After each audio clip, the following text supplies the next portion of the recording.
buenas noches con toda la audiencia del Destornillador. Nuevamente estamos ya aquí con nuestra segunda entrevista. Ya se encuentra con nosotros David Banda, quien es un comunicador social y también tiene una maestría en comunicación política, ¿sí? Es un consultor político, así es que debido a eso y como estábamos en tiempo de elecciones, le hemos invitado a David para conversar sobre esto, sí, un poco analizar el tema de las elecciones, si han sido sorpresa, no han sido sorpresa, tomando en cuenta que él es un profesional en el tema político, que sabe del tema. Eso es lo que vamos a conversar con David. Es que David, buenas noches, bienvenido y gracias por estar aquí. Gracias Roberto, gracias al espacio también de La Tacunga al Día Online, así que... Habla serio, ya bata. Por favor. La Tacunga informativa. Por favor, Costi, nuevamente, la última vez que le invitamos. La Tacunga informativa. Gracias por la invitación igual. No, gracias a ti, David. David, te decía, sí, tras micrófonos, ¿qué te parecieron los resultados finales, sí, aquí en la Tacunga, en Cotopaxi? ¿Tú te lo venías venir? Sí, había eso dentro de tu radar. Sabes, Roberto, que en las últimas semanas, conversando con amigos, con candidatos incluso, no me la solía quién iba a ganar, porque estaba muy apretado desde el principio. Pero ya en las últimas semanas el debate ya no era quién va a ser nuestra próxima autoridad, sino la pregunta básicamente era qué tanta legitimidad va a tener la persona que gane dentro de las elecciones, ¿sí? Porque, bueno, obviamente la legalidad la va a tener porque ganó en democracia y todo lo demás, pero la legitimidad es otra cosa. Y justamente ese era el debate ya de las últimas semanas. Como te dije, no me sorprendió el porcentaje, era realmente 20-24%, es lo que siempre hemos estado manejando en las dos últimas elecciones, de lo que ha ganado los candidatos. Pero nos hace falta justamente es ganar el capital político, ¿no? Resulta que si nos ponemos a pensar es preocupante porque técnicamente estamos hablando que un 80% de la población de la Tacunga no votó por el alcalde actual o el alcalde electo, ¿no? Entonces, lo que tendría que hacer el alcalde y las autoridades, no solamente el alcalde de aquí de la Tacunga, porque no solo es un fenómeno que pasa en la ciudad de la Tacunga. Si nos ponemos a analizar las candidaturas y las elecciones de los 7 cantones de la provincia, el único que gana con una legitimidad tremenda fue justamente en Pujilí el candidato Arroyo, 63% de aprobación. El resto, los que más se acercaron fueron Pacheco en su momento con el 42%, y si no estoy mal, también sucedió lo mismo en Saquicilí con el 42%. Pero por ejemplo allí, David, por ejemplo con el tema de Pujilí, yo veía incluso en algunos medios de comunicación que publicaban encuestas, sí, donde le daban como ganador al tercero. Sí, y había medios de comunicación que publicaron eso, sí, hasta los días que ya no se podía publicar, pero lo hicieron. ¿Qué explicación podemos dar a eso? Para mí la explicación es que son las típicas encuestas que se mandan a hacer los mismos candidatos. Correcto. Sí, y en las que les interesa, por obvias razones, quedar ellos primero, sí, y que aún son tan avesados, sí, y que pautan en medios de comunicación, porque por lo menos los que yo vi, decía publicidad pagada. Claro. Sí, y son mentiras, sí. Porque ese porcentaje con el que gana en Pujilí José Arroyo no es un porcentaje que se da de la noche a la mañana. No. O sea, es imposible que se dé la noche, o sea, no es que la última semana, los últimos 15 días, eso es falso. Sí, nosotros mismos le teníamos aquí al candidato Arroyo y él unos 15 días antes, me parece, él nos decía, ¿sabes qué? Porque ahí se revisó unas encuestas, decía que ya tenían 58%. Y estaban seguros de que iban a ganar. Claro, 58% ya no había ningún margen. Claro. Sí, o sea, pues ¿dónde iban a perder? Sí, ni con fraude. Claro, totalmente, eso ya estaba... Claro, estaba dado, sí. Entonces ahí no ves tú un problema con este tema de las encuestas. Sí, de hecho, empezamos con el tema con el que terminamos la vez anterior, que fue el tema encuestas, ¿sí? Mira, afortunadamente en las últimas...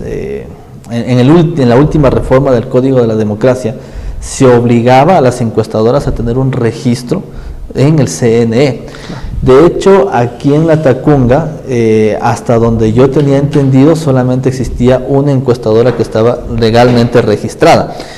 El resto de encuestadoras, y por eso yo me permitía incluso en redes sociales, y lo dije en algún momento, soy muy cauto al compartir encuestas, porque en La Tacunga no existe ninguna encuestadora que sea legalmente reconocida. Claro. Todas las encuestadoras, había en un medio de comunicación salió un editorial de un colega consultor que decía que en las últimas semanas se producen las guerras de las encuestas. Esto es lo típico, ¿no? Sí, sí. Y entonces el candidato X pone en su página que va primero con el 70%, y el candidato B también pone que va primero en las encuestas con el 100%, dicen, ¿no? Hasta el opositor vota por el candidato. Entonces, esto de las encuestas hay que tenerlo muy, ha sido una estrategia muy tradicional realmente, en las cuales van pautando, van diciendo que van primero, pero sin embargo hay que tener mucho cuidado con las encuestas que uno percibe. ¿Por qué razón? ¿Cómo identificar una encuestadora o una encuesta que sea real? Antes de revisar los datos, antes de revisar los porcentajes de quién está primero, quién está segundo, etcétera, lo primero que debemos hacer como ciudadanos es exigir que nos presenten una ficha técnica de cómo se realizaron esas encuestas. Y eso es algo imperceptible, porque las personas por lo general solamente ven los porcentajes, ¿no? Pero no ven el logotipo, no ven quién hizo la encuesta, no ven una ficha técnica, y muchas de esas cosas te ponían nombres, ¿no? Y te decían, no sé, Ecuafobay, ni sé qué cosa, y tú te metías a la página de esa encuestadora y resulta que era una fábrica textil o era una fábrica que no tenía nada que ver. Cualquier cosa. Correcto. Entonces, primero lo que hay que hacer es ver una ficha técnica, y segundo es saber leer la ficha técnica. ¿Por qué razón te digo esto? Vamos a suponer, mi estimado Roberto, que tú y yo estemos lanzándonos de candidatos, ¿no? Y eso te lo comentaba, creo que la vez anterior. Resulta que Roberto y David Banda se lanzan a las candidaturas de alcaldía de La Tacunga, y Roberto hace una encuesta y tiene una ficha técnica, pero resulta que donde se hizo la encuesta fue en el barrio de Roberto, ¿sí? Obviamente esa encuestadora va a reflejar que Roberto va a estar conocidísimo, ¿no? Entonces hay que saber leer la ficha técnica, dónde se hizo, cuál fue el muestreo, cuál fue el lugar, cuál fue el método que se utilizó, y una vez que tengas leído eso, entonces tú puedes decir, ¿esta encuesta es confiable o no? ¿De acuerdo? Entonces eso hay que tener siempre en cuenta como consejos para próximas elecciones, porque es muy común y va a seguir existiendo esto de las encuestadoras, pero con estos dos tips de exigir una ficha técnica y segundo, saber leer la ficha técnica, creo que vamos a tener un poquito más de precaución en ese sentido de las encuestas. David, ¿cuál candidato en el caso de la alcaldía de La Tacunga crees que tuvo una estrategia? Yo ahí tengo algún ruido, yo digo que casi nadie tuvo una estrategia. Si te soy sincero, ninguno. Es lo que yo me atrevo a decir desde el punto de vista de la comunicación política. Ninguno aquí en La Tacunga se enfocó en una estrategia como tal. Todos, o la gran mayoría, incluso los que en teoría iban liderando, se enfocaron más en lo que se llama la comunicación disruptiva, ¿no? Y todos se enfocaron en eso. Vamos a hacer la comunicación disruptiva. ¿Y qué es esto de la comunicación disruptiva? Buscaron la canción pegajosa, el eslogan potente y los colores influyentes, pero se quedaron ahí, ¿de acuerdo? Entonces todo el mundo, tú veías que durante toda la parte de la campaña que pasaba un carrito con la canción, ¿no? Y era la canción pegajosa, pero las elecciones ya no se ganan con ese tipo de cosas, o los fósforos y banderas que decíamos la vez anterior, ¿no? Todo candidato debería haber tenido una estrategia que justamente es, como yo te había mencionado, la investigación.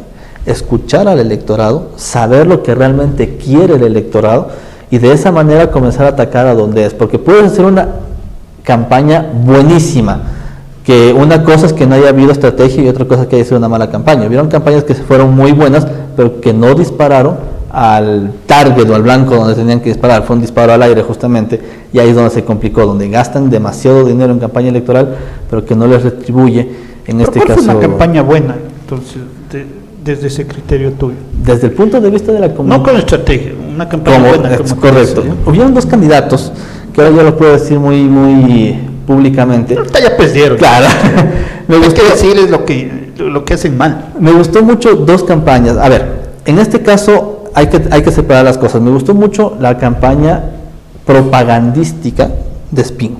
O sea, traer un helicóptero, por ejemplo. O sea, fue algo que nunca se había visto. Obviamente, ahí habían cosas políticas y la demagogia y todo lo demás, pero a una persona común y corriente, traer un helicóptero, traer la campaña, me gustó mucho también la campaña que hizo Miguel Iturralde respecto a lo que es el eslogan, ¿no? Con Iturralde, con Pepe Iturralde de ley, como para pegarle al público joven.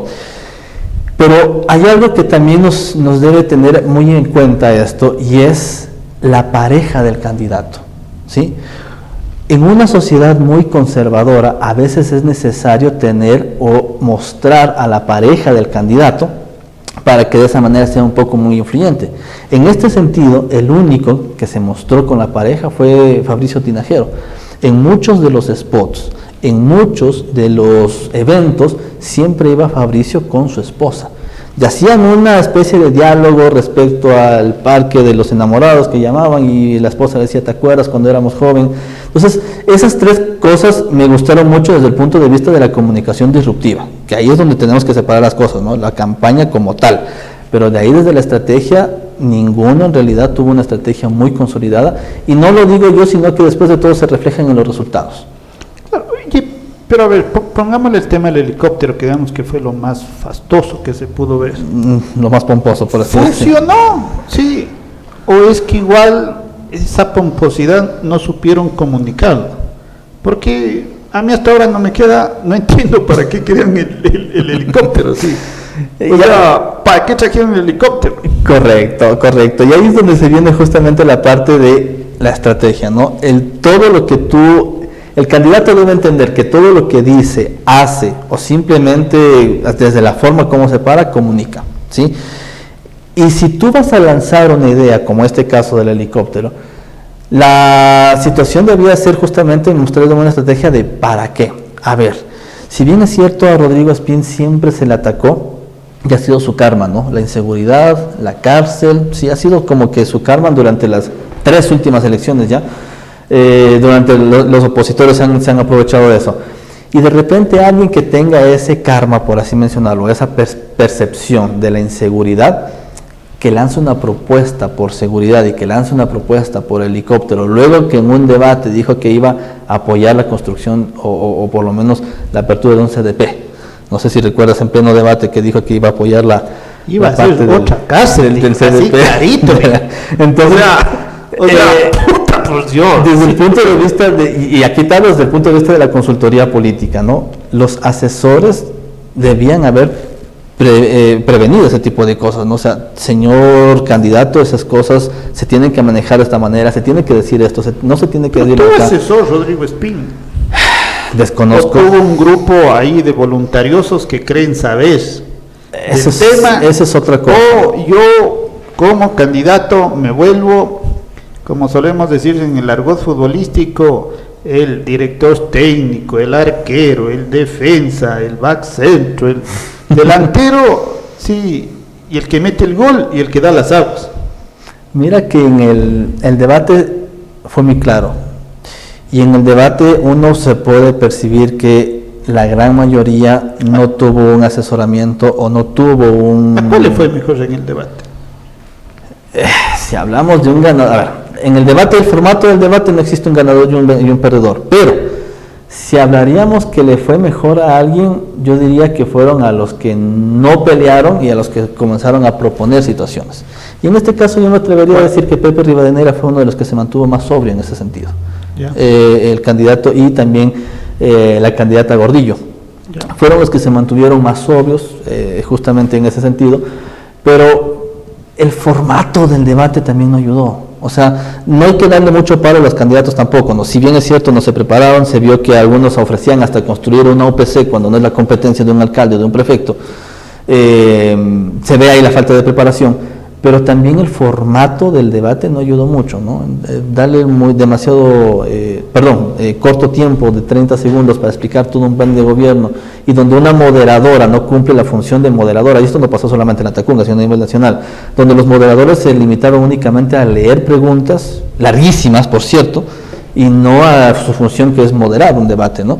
Entonces también ahí hay que cambiar algún tipo de cosas ya después en el futuro. Esperemos que los formatos de debate, que es saludable, que sea obligatorio, sí, que es saludable que haya debate, sí, pero también hay que cambiar un poquito el formato para de esta manera poder aportar a la democracia y a la elección también. Oye, pero a ver, yo hacía una reflexión. Al otro día del debate, nadie se acordaba del debate, porque el debate fue pésimo, sí. Bueno, no era un debate, no, sí. O sea, hay una persona ahí, como tú dices, lee la pregunta, por lo tanto no es ninguna moderadora. Claro. Sí, disculpen nomás, pero no es eso, sí.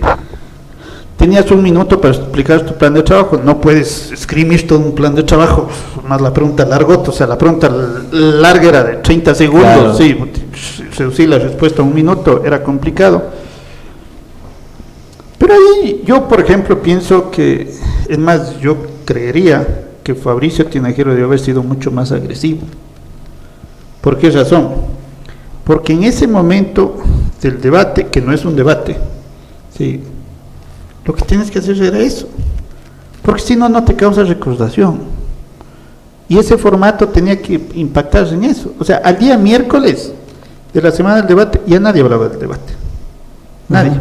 Pero lo que sí mucha gente hablaba era, incluido traído por los mismos candidatos, entre comillas, la agresividad que decían de Fabricio Tinajero. Yo creo que era lo correcto, hacer eso. Sí, porque necesitabas que tu mensaje, que tu propuesta se quede ahí. Sí, o sea, se quede en la esfera pública, se quede. Y un minuto no vas a poder dar. Fuera del tema de que sí, en toda la explicación, sí, que tuvo la oportunidad de dar, o sea, lo hizo bien. Creo que lo hizo bien, sí. Lo hizo bien y remató con eso. En este caso hay que tener muy en cuenta esto. A ver, el debate en sí, y aquí hay que tenerlo muy en claro para las próximas elecciones y para los próximos formatos que son los debates, ¿no? Hay que tener claro esto. El debate no funciona el día del debate, ¿sí? El día del debate, si nosotros nos ponemos a ver del 100% del atacungueño, si comenzamos a ver las reproducciones y todo lo demás, apenas el 20% del electorado total miró el debate, ¿sí? Y eso se puede ver en las visualizaciones tanto que hubo de Facebook y de YouTube, ¿no? Yo le ponía el 10%. Acordémonos que somos 150,000 electores en la Tacunga, más o menos estuvieron viendo, ni siquiera llegaban a 1,000, 2,000 personas, estamos hablando de... Cuando funciona el debate es el post-debate que se llama. Y para eso, ahí es donde viene el equipo de comunicación del candidato, el equipo de asesores del candidato, en donde comienzan a coger las cápsulas en formato vertical, esto es muy claro, en donde los candidatos comiencen a poner los fragmentos de sus propuestas de trabajo durante toda la semana o incluso durante todo el tiempo que sobra antes de la elección. Es ahí cuando el equipo de comunicación debe hacer las famosas cápsulas de 30 segundos donde el candidato exponga sus programas, su campaña, sus partes más importantes. ¿Cuál fue el problema, mi estimado Roberto? Que la mayoría de los candidatos no tenían material porque se dedicaron a insultar, porque se dedicaron a pelear, porque se dedicaron a ser agresivos. Entonces, si un joven, como yo había mencionado la vez anterior, el joven que no cree en la política porque es violento, revisa su celular y ve un candidato que está peleando, y vieron faltas de respeto incluso contra la familia en otros cantones, ¿no? Cuando le dice, tú no vives en Milagro, y el otro le dice, no, o sea, todo el mundo sabe que vivo en Milagro, hasta tu ñaña le dice. Oye, pero ¿no? yo siempre me pongo a pensar, ¿qué falta de respeto puede ser el hecho de decir, a ver, como dice el argot popular, el burro hablando de orejas? Verás, en eso, a ver. ¿Qué falta de respeto puede ser? Perdón que te corte el hecho que diga, parece que te está haciendo cortocircuito el grillete. El grillete. ¿Dónde está la falta de respeto en eso? A ver. ¿Dónde está la agresividad en eso? Estás con grillete. Sí. Acordémonos de esto. La política es subjetiva. Lo que no es agresivo para ti puede ser agresivo para otra persona. De hecho, la sociedad es subjetiva. No hablemos de la política, hablemos de la sociedad. A veces uno cuando escribe un simple mensaje en WhatsApp y tú lo lees, dices, chuta, me está hablando, o con qué tono me está diciendo, y comienzan las peleas, ¿no? Y es muy diferente el tono con el que hablas, con el que das la mensaje. Entonces, en ese sentido, de caminar sobre el filo de la navaja, de lo que es agresivo y no, eso ya comienza a ser bastante subjetivo. Por esa razón es importante evitar esa subjetividad y comenzar a proponer o a lanzar las ideas que realmente interesa al electorado. A mí el electorado no va a votar por mí por hacerme un chistoso y decirle el burro hablando de orejas o por decirle que está haciendo transferencia. A mí el electorado va a votar por mí por las propuestas o el plan de gobierno que yo tenga. ¿Estás seguro que votamos por eso? A ver. Yo aquí hicimos nosotros una edición especial donde todos los candidatos invitados discutíamos sobre su plan de trabajo. Todos, o sea, eso era el tema de la entrevista, ¿sí? En base a su plan de trabajo. Sí, bajado del CNE y nos poníamos a discutir aquí. ¿Quién carajo vio el plan de trabajo de la gente? Del candidato. ¿Quién vio eso? ¿Quién se tomó la molestia de coger y leer?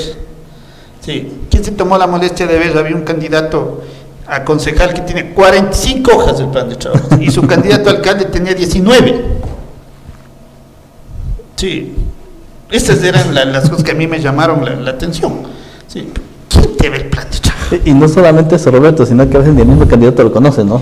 No, pero no, o sea, aquí descubrimos hay un plan de trabajo igualito, sí.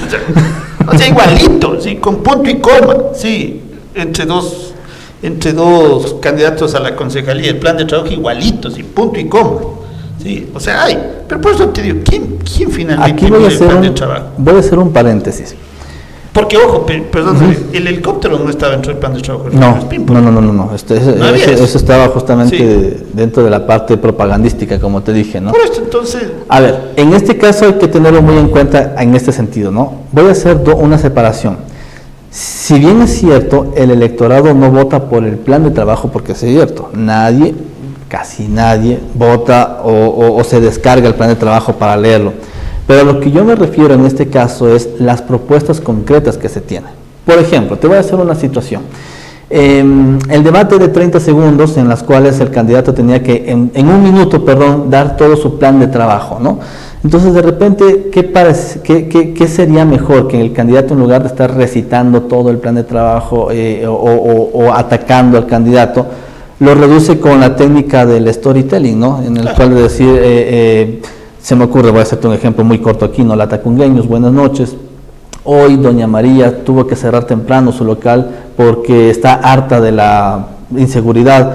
Bobby, el perrito de las fuentes, está esperando una esterilización hace 5 meses que todavía no sigue atendiendo. Cuando tú comienzas a personificar los problemas, no es un plan de trabajo, pero sí personificas el problema y le das una solución.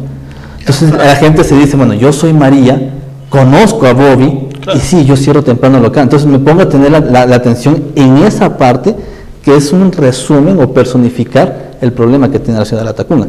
Eso nos genera una percepción. Entonces el resumen o la personificación del plan de trabajo con la problemática podría funcionar. Ahora, si hablamos de que se lee en el plan de trabajo, eso sí, ni siquiera el mismo candidato, y eso pasó en el debate, ¿no? Cuando dicen, oiga, ¿y me puede explicar esta parte? Y el candidato no sabía ni qué estaba... Es que ahí había un candidato que yo digo,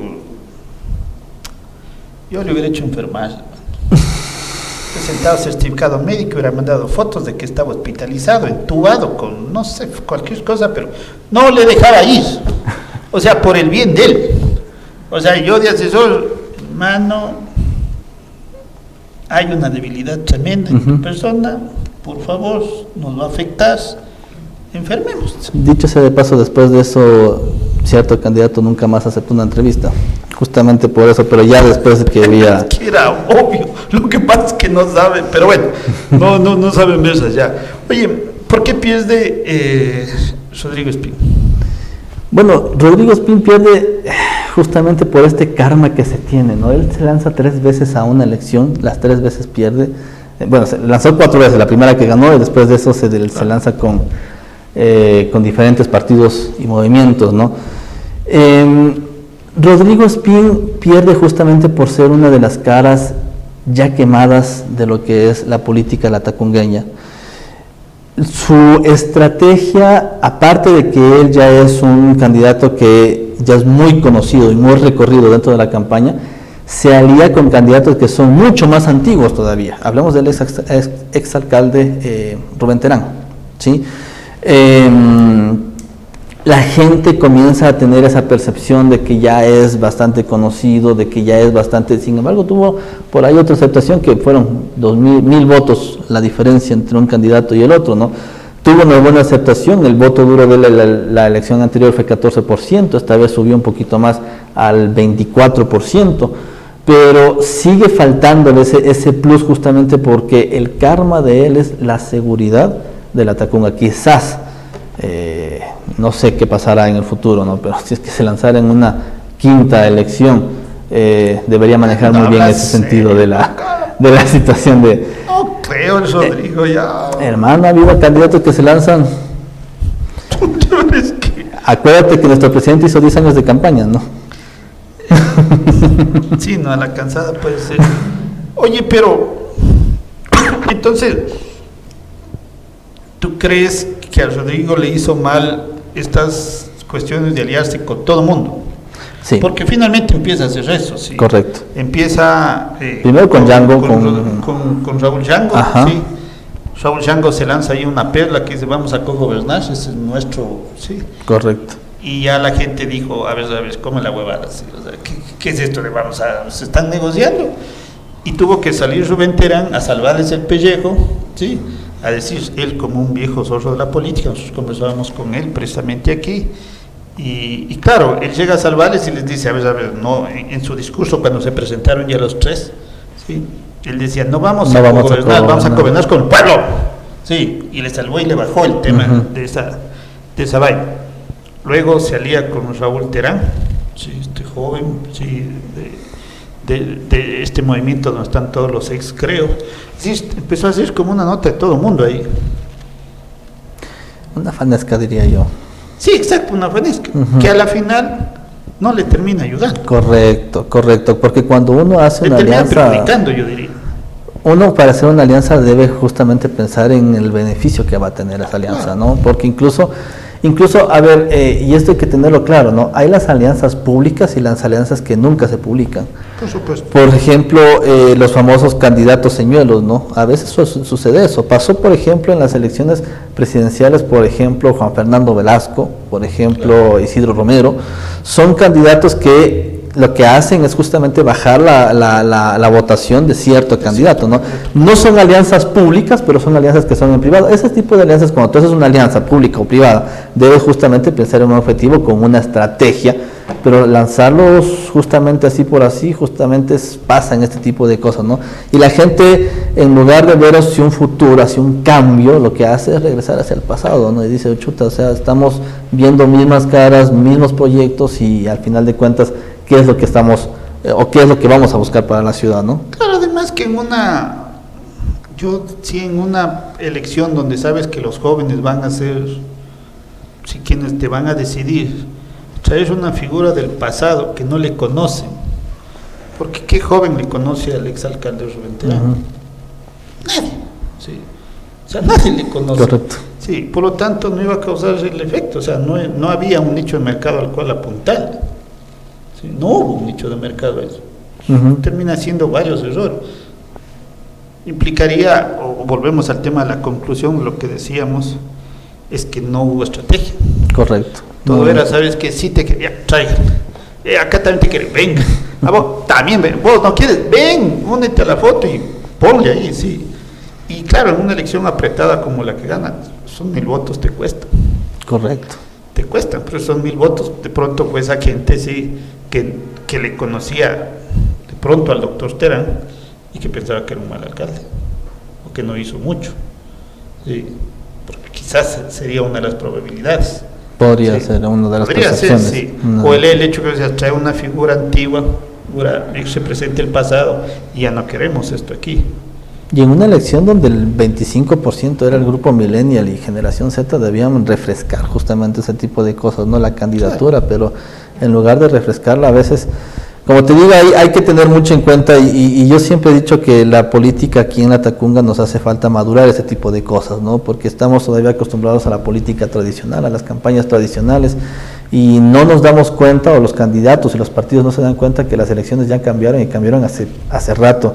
Ahora ya los jóvenes están en otra onda, están justo, yo hacía un video hace unos días acerca de esto del auge de la inteligencia artificial. Los jóvenes están en esa onda.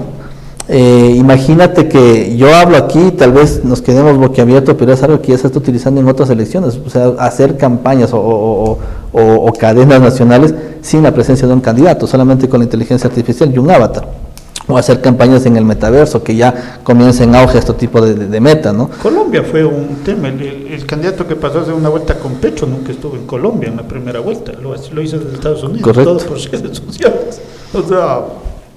Y eso es lo que nosotros tenemos que... vivito y fresquito. Correcto, y cerca. Cerca, pues claro. Y eso es lo que tenemos que ver acá también como la Tacongueños, ¿no? Ya dejar la política tradicional, la campaña tradicional y comenzar a refrescar justamente este tipo de cosas para poder estar a la altura de otras ciudades también. Oye, David, ¿por qué gana en cambio Fabricio Tinajero? Fabricio Tinajero gana... bueno, primero voy a tener este tipo de cosas, ¿no? Fabricio Tinajero gana justamente por lo que estábamos conversando. Él tiene una presencia fuerte en el sector joven, al ser académico, al ser rector de una universidad. Si nos damos cuenta, muchos de la Universidad Técnica de Cotopaxi lo consideran a él como una persona referente, ¿no? Entonces, en ese sentido se pegó mucho a este aspecto. Ahora recordemos esto, Fabricio Tinajero fue construyendo su imagen no de ahora. Fabricio Tinajero fue construyendo su imagen desde mucho tiempo atrás, cuando ya comenzaban a ver los rumores que él tal vez iba a candidatizar. Te pongo dos ejemplos muy concretos. La parte de la universidad, cómo él estaba trabajando ya de manera externa, ya no se manejaba la Universidad Técnica de Cotopaxi como institución, sino que ya tenía una cara visible, que era la de Fabricio Tinajero, por un lado. Y por otro lado también lo que lanzó de la clínica veterinaria. Entonces comenzó a ser, por así mencionarlo, la cara visible de la universidad y comenzó a pegar y a construir una imagen desde cero, desde esa perspectiva. Fabricio Tinajero comienza a ganar desde atrás, acordémonos que hasta el último momento los indecisos estaban en un 30%, ¿sí? Y ese 30% que al final se decidió, la Tacunga se decidió en la papeleta, no fue antes. Comienza a tener ese tipo de situaciones de irse inclinando hacia un candidato que nunca antes habían visto. Acordémonos que Jorge Guamán ya se lo había visto en las papeletas de prefectura, a Rodrigo Espín ya se lo había visto en varias elecciones también. José Iturralde estuvo a punto de candidatizarse la elección anterior, no le dejaron justamente por un problema que tuvo. Entonces ya eran caras conocidas, entonces la gente comienza a votar por algo siempre, algo nuevo, algo fresco. Algo como te digo, ¿no? Justamente el que piensas que no va a ganar, el nuevo, el que recién entra a una campaña electoral y gana, se lo denominan outsider en este caso. Oye, pero yo recuerdo antes de las elecciones, sí, mucho antes, de unos 6, 7 meses atrás de las elecciones, cuando ya se sabía en los círculos rojos, sí, que Jorge Guamán iba a ser candidato a la alcaldía, el 100% le daba ganadores. Uh-huh. No había partido político en el movimiento, primero que no le vea a él como el contrincante a vencer, ¿sí? Y los otros eran, es invencible, ¿sí? De hecho yo recuerdo aquí muchos de los actores políticos, ¿sí? Tras cámaras, ¿sí? Todos me decían, yo soy el único que le puede ganar a Jorge Guamán. Pero de Ripley, todos eran, pero así, yo soy el único que le puede ganar a Jorge Guamán. Todos, sí. Los que ya estaban previstos lanzarse, era solo yo, y los que no se lanzaron también. Sí, pero aquí me decían todos, yo soy el único. Sí, todo el mundo le daba ganador. ¿Sí? A él se le complica el tema cuando sale el tema del allanamiento a su casa, el problema sin el Consejo Provincial. Ahí él sufre un bajón, ¿sí? Que él no pudo superar. Jorge Guamán tuvo 3 problemas fundamentales. Primero, lo que ya fue público, lo del allanamiento a su domicilio y esta bomba que explotó justamente de la prefectura. 2, la fragmentación del movimiento Pachacutic, ¿sí? Y 3, que básicamente las bases, al momento de fragmentar arriba la cúpula, se fragmenta también las bases. Y el cuarto problema que yo le veo es que Jorge Guamán no supo moverse, y es raro porque Jorge Guamán es un político ya recorrido, ¿no? Y que no haya manejado justamente la situación política dentro de su partido, de su círculo, es bastante preocupante. Y aquí, por ejemplo, desde la misma prefectura, esto es lo que nosotros llamamos crisis, ¿no? Y hacer una gestión de crisis fue lo que faltó y lo que le jugó en contra justamente a Jorge Guamán. ¿Por qué gana Lourdes Esteban entonces? Igual hay la misma fragmentación, incluso hasta mucho más fuerte, si a nivel provincial, y termina ella ganando. Lourdes Esteban gana, a ver, y aquí hay dos cosas también. Jorge Guamán gana en las parroquias solamente rurales, ¿no? Gana, si no estoy mal, en Belisario Quevedo, gana en Tuacaso, no recuerdo en otra parroquia. Siempre fue el fuerte de Jorge Guamán en el sector rural. Sí, siempre ha estado en eso. Y solamente con esas 3 parroquias de las 15, que dicho sea de paso son las más pobladas, le dan el tercer lugar. Así que... Su candidata a concejal es la segunda, la Marta Jaya es la segunda concejal más votada. Más votada, ajá, sí, correcto. ¿Y qué pasa con Lourdes Esteban en este sentido? Lourdes Esteban, si bien es cierto, manejó, por así mencionarlo, una especie de estrategia también. Lourdes Esteban, también recorrida en la política, sí comenzó a pegarse en este sentido, por ejemplo, de hacer su muñeco réplica, ¿no? Ella tuvo su muñeca réplica, tuvo su propia canción y sobre todo manejó lo que es la Tacunga a través de su viceprefecto, que es Alejandro Lazarte. Ahí se dividieron una campaña, mientras Lourdes iba hacia otros sectores, Alejandro se encargó, no digamos en silencio, pero así como que por detrás, hacer una campaña muy buena aquí en la Tacunga.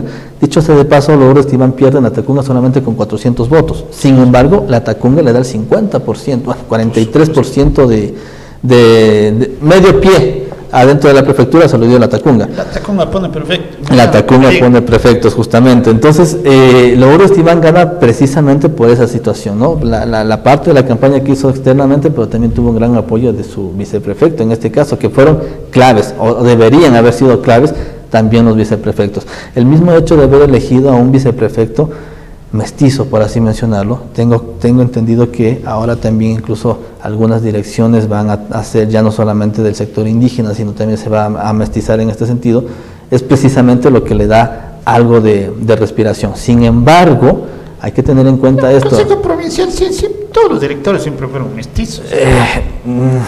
Todos fueron siempre mestizos. Si revisas, todos fueron mestizos. La prefectura tiene un cliché. La prefectura tiene el cliché de decir que es gobernado únicamente con indígenas y que desde la puerta hasta la parte de arriba solamente es la parte indígena, ¿no? Lo que pasa los mandos medios, por así mencionarlo. La recepcionista es indígena, sí.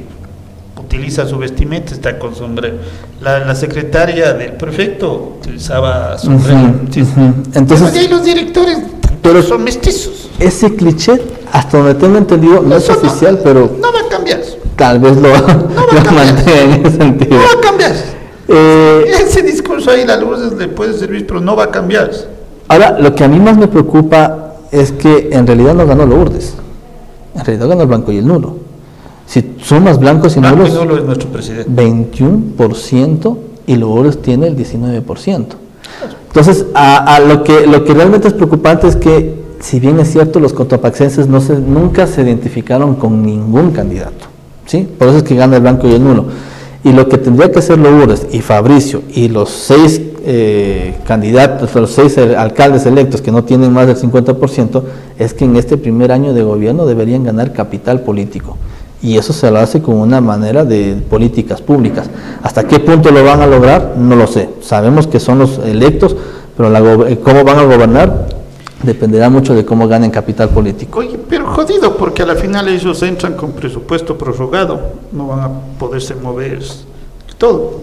Si en mayo reciben las autoridades, sí se posesionan, pero tienen ya un presupuesto que está ahí, que se tiene que finalizar. Sí, entonces es complicado moverse frente a eso. Tendrían la capacidad de hacer una sola reforma. sí, en el mes de junio. Más sí, o menos, por el mes de junio. Más o menos, sí, pero hasta que te sientes bien, hasta que sepas cómo va a funcionar eso, lo veo complicado. Oye, yo creo que hay un ganador, sí, en esto, sí. Por ejemplo, Tania Vázquez y en el tema de la prefectura, sí, Tania Vázquez y Janio Bustillos. La votación de Janio Bustillos para ser por primera vez, sí, un policía retirado, sí, un oficial retirado de la policía, sin experiencia, sin conocimiento sobre el tema político, sí, 30.000 votos es buenazo, es muy bueno. Sí. Tania Vázquez, ¿por cuántos pierde frente a Lourdes Esteban? 4.000. Son... Sí. Por los 400.000 que tenemos y representando al gobierno, por Dios. O sea, pues Dios, sí. O sea, es de los pocos mártires que se lanzó a representar al gobierno. Y que casi. Sí, casi les resulta, sí. O sea, es que hay, a mí me parece que hay un par de ganadores, sí, que si saben capitalizar bien lo que han logrado ahorita, podrían ser algo interesante en las próximas elecciones. Bueno, Tania ya tiene experiencia, de hecho ya fue concejal incluso por Salcedo, sí. Ya se mueve en esta parte de las elecciones. Lo que pasa es que Cotopaxi está dividido en lo que es el subtrópico y la parte sierra, por así mencionarlo, ¿no? Acordémonos que de los 7 cantones el sector indígena gana en 6.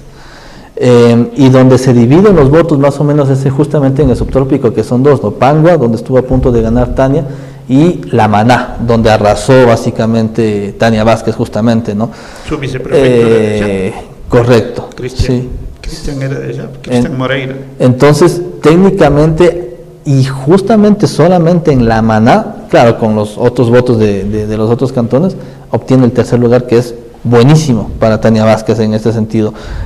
Teniendo en cuenta algo también, mi estimado Roberto, en un principio se decía que era muy posible que después de 22 años un mestizo llegue a la prefectura, después de Iturralde, si no estoy mal, el último prefecto de Cotopaxi. Decían que la división del sector indígena, que la división de Pachacuti iba a ayudar muchísimo, y si hubiera ese resultado. El problema es que también se dividió el voto mestizo. Tuvieron 3 candidatos, Zambrano, Bustillos y Tania. ¿Te imaginas si Bustillos no hubiera corrido? Arrasaba Tania. O al revés, si Tania no hubiera corrido, arrasaba Bustillos. Incluso con el 3% de Zambrano, los arrasaba, si se lanzaba un solo candidato. Lo mismo pasa en este sentido, ¿no? Entonces yo creo que es una lección que se tiene que tener en cuenta para unas futuras elecciones en este caso. Lección que no vamos a aprender. Te apuesto a la próxima elección, vas a ver cómo se lanza contra el estadito. Sí, eso es fijo, sí. Gracias, David, gracias, sí. Ahí está, sí, ojalá realmente ojalá se pueda ver una nueva política, sí. Ojalá los partidos políticos empiecen a replantearse su existencia y a formar realmente militancia, a formar líderes, ¿sí? Que ese es el rol que tienen los partidos políticos. Ojalá, como les he dicho yo, aquí sí un montón de gente que está involucrada en la política, ojalá no sea como siempre el borrón y cuenta nueva, es decir, ya ahorita ya no veo sedes abiertas, más que solo de 2 partidos, y esas sedes espero que no se vuelvan a abrir solo en la próxima elección, es decir, en el 2025, cuando sean la candidatura a la asamblea y a la presidencia. Ojalá no suceda eso, porque si esta vez todos sufrieron el problema de que no tenían jóvenes ni tenían mujeres, sí, y le tocó inventarse, sí, al CNE el tema de que si vas en alianza ya no, o sea, incumples la ley, porque eso era básicamente, van a estar en problemas, porque las próximas elecciones son el 50% de mujeres, el 30% de jóvenes, ¿sí? Y ahí es donde entraron en crisis todos los partidos y movimientos políticos, ¿sí? Y por eso es que se empezaron a unir en unas alianzas bien raritas, ¿sí? Izquierda, derecha, centro, y lo que estaban unidos en Pujilí, estaban desunidos en Salcedo y en todos los cantones. Aquí era una chanfaina con todo, sí, donde no importaba el tema ideológico, el tema político, nada. O se unían para alcaldes, pero se separaban para prefecto. Claro, por ejemplo, sí, ese Entonces, ojalá, ahí creo que hay esa gran responsabilidad de los partidos políticos y movimientos. Una escuela de formación política permanente es lo que se necesitaría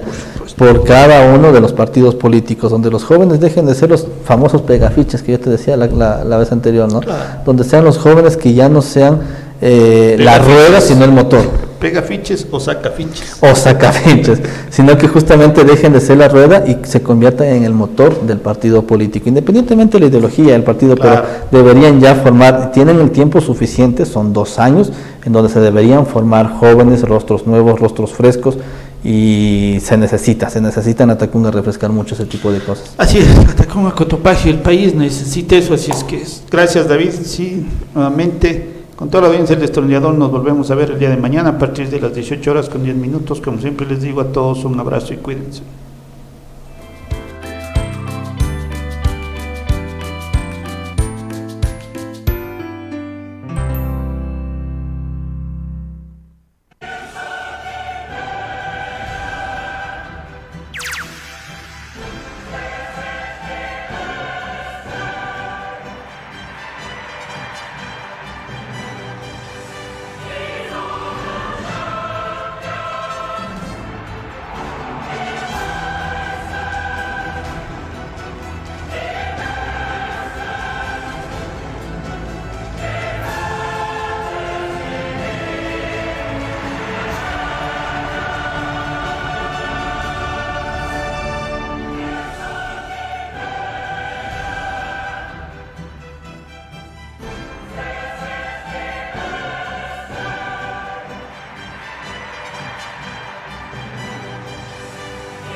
Tu contribución aporta al desarrollo de nuestro cantón. Construimos el primer parque temático de Latacunga, un espacio de recreación para los ciudadanos con más de 73 hectáreas de extensión. Sin duda, este será el nuevo lugar de esparcimiento en nuestro cantón. Si conduces por este sector, circula con precaución. Municipio de Latacunga. Si estás pensando en un lugar en donde pasar tus mejores momentos y reencontrarte con la naturaleza junto a tu familia, Hostería Molinos de San Juan es tu mejor opción. Ven y disfruta de las mejores instalaciones. Contamos con restaurante. También podrás celebrar los mejores momentos de tu vida y crear tus propios recuerdos. Los mejores vinos. Además, disfruta de nuestras piscinas, área de juegos para todos los integrantes del hogar, creando tu propia aventura. Áreas verdes para realizar reuniones al aire libre, campamentos junto a tus amigos y muchas aventuras más. Porque si quieres convivir con la naturaleza, esta es tu oportunidad, porque en Hostería Molinos de San Juan te ofrecemos la mejor gastronomía en nuestro restaurante La Piedra. Además, conoce parte de nuestra historia. Te ofrecemos alojamiento en nuestras cómodas y modernas cabañas, porque en Hostería Molinos de San Juan lo encontrarás todo en un solo lugar. Te esperamos en el Cantón Pujilí, vía Aicinche.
Consultorio Médico Virgen de la Merced, del Dr. Washington Mazapanta, especialista en emergencias y desastres.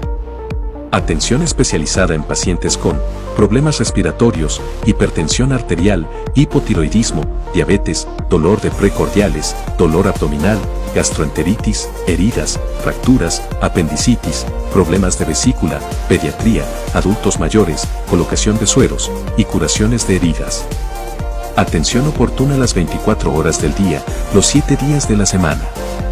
Estamos ubicados en la calle Gustavo Iturralde, 167 y Calixto Pino. O puedes comunicarte al 09 95 36 16 06 o al 09 87 85 00 49. Consultorio Médico Virgen de la Merced, del Dr. Washington Mazapanta, especialista en emergencias y desastres.